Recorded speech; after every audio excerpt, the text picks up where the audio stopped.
త్రివిక్రమ్ దర్శకత్వంలో మహేష్ బాబు హీరోగా తెరకెక్కుతున్న మాస్ మూవీ గుంటూరు కారం ఈ సంక్రాంతికి జనవరి 12న రిలీజ్ కాబోతున్న ఈ చిత్రం గురించి ఓ గ్లిమ్స్ 3 పాటలు మాత్రమే ఆడియన్స్ ముందుకొచ్చాయి.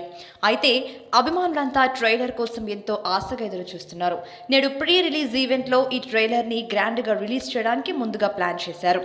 కానీ pre release event post phone అవ్వడంతో ట్రైలర్ని ఈరోజు రిలీజ్ చేస్తారా లేదా అని అభిమానులు టెన్షన్ పడ్డారు. కానీ ముందుగా చెప్పినట్టు ట్రైలర్ని ఈ రోజు రిలీజ్ చేస్తామంటూ ప్రకటించిన మూవీ టీం తాజాగా ఆ ట్రైలర్ని ఆడియన్స్ ముందుకు తీసుకొచ్చారు.